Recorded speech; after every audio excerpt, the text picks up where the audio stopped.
All right, this is the Nike Inc. executive briefing. We are Group 6 or Team Capstone.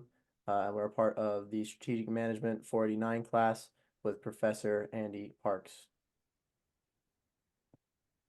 My name is Jake Bell. I'm Pedro Garcia. I'm Brenna Lindstrom.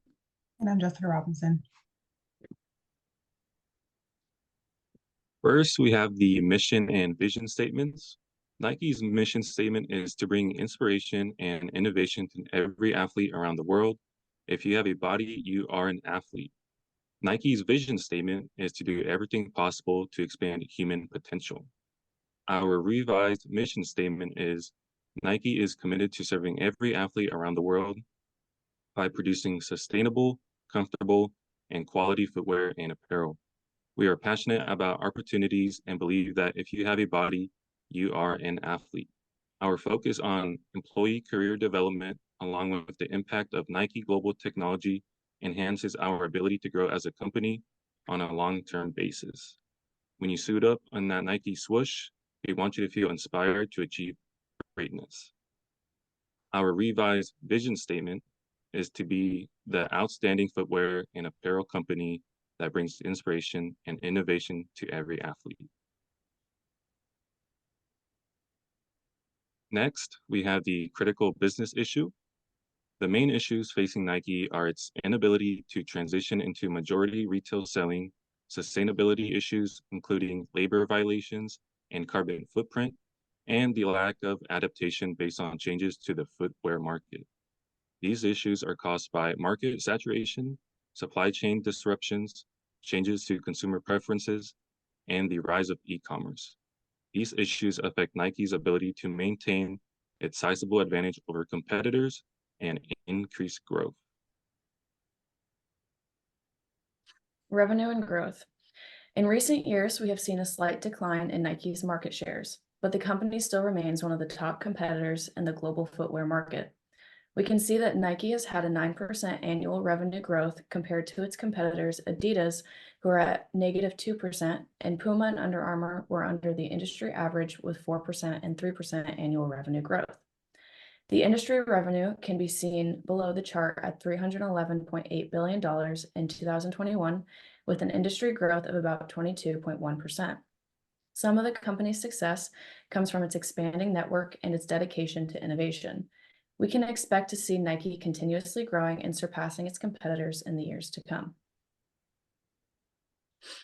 The external factor evaluation and internal factor evaluation allowed us to determine the opportunities, threats, strengths, and weaknesses within Nike.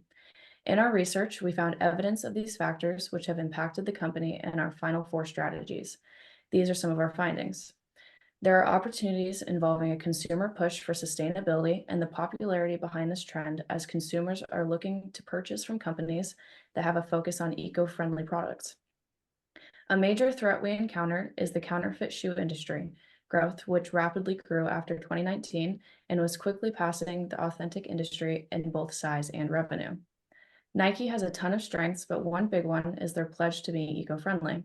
Their innovative product development and distribution has led to positive trends in revenue and turnover rates.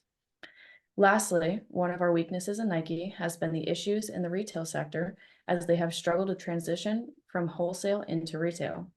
Along with this, we see that Nike has been accused of using sweatshops in the past.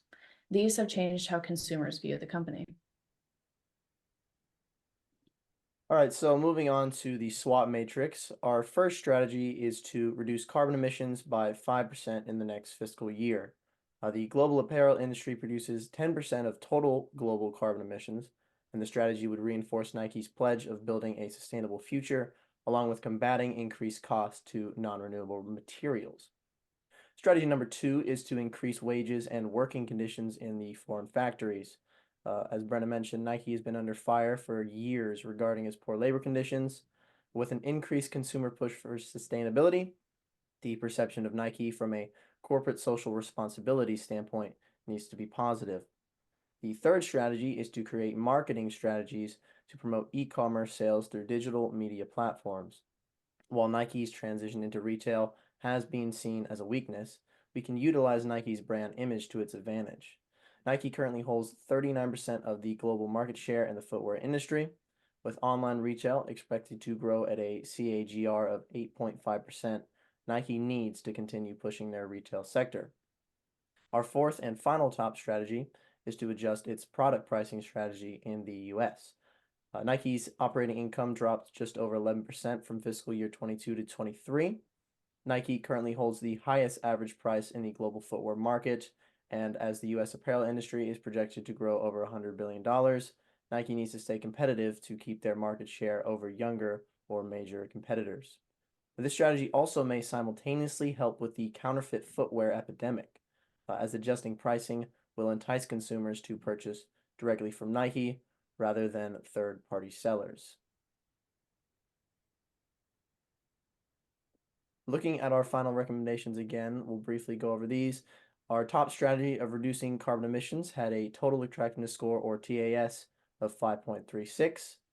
The next strategy was increasing wages and working conditions with a TAS of 5.07.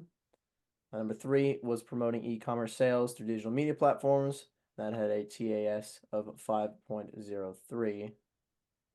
And number 4, adjusting the US pricing strategy had a TAS of 4.82. Now we are going to look at a couple of stakeholder benefits for our top strategy of reducing carbon emissions.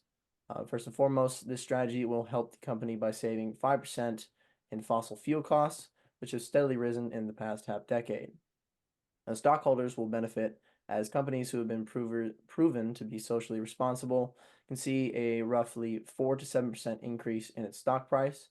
Now, this is something that Nike has struggled with, losing 55% of its share price since its peak in 2021. 79% of Generation Z considers themselves to be conscious in terms of sustainability, so Nike's focus on reducing carbon emissions will align the company's values with a large consumer demographic.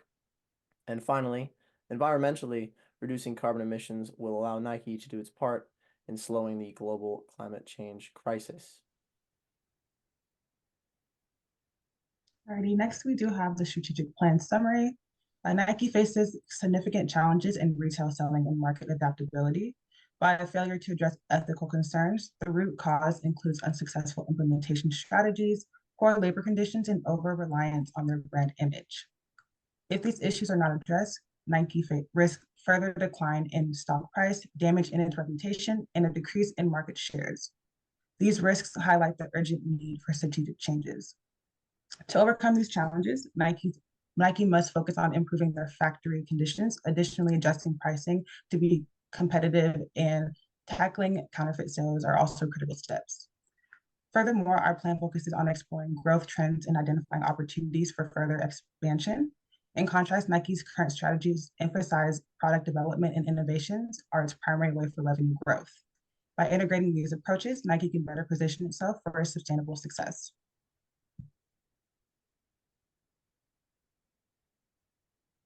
Okay, so we're each going to take a couple seconds and give a few final thoughts. I'm going to start off by saying I think this was a very helpful project in terms of, future work, stuff we're going to learn for future work. I don't know. Anyways, I think at the beginning of this project, we did struggle a little bit with our communication. We got off to a slow start, and that affected our time management. But as we progressed in the past month, I think we put our foot down and we really worked well together. For this project, for me, it definitely helped me in ways of research. I feel as though I used a lot of resources that I never knew were accessible to me. And it kind of made me think a lot more into what websites and what databases I can use for further research in, school, if that be school or in a career. And then the same with me, I feel as though as a group, we could have done better with time management in the beginning. Kind of was a little rough trying to get everyone's schedules, which is, very understandable with us being online, but it was mainly in the beginning. But once we kind of realized that this project was more intense, we definitely buckled down on each other and was able to come together and get the project done in a timely manner.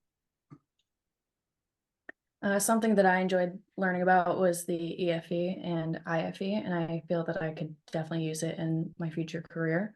And then I also agree that communication and time management were something that we improved upon as we went. For me, this project helped deepen my understanding of strategic planning as a whole and being able to use effective teamwork as a whole to get the project done on time. Thank you so much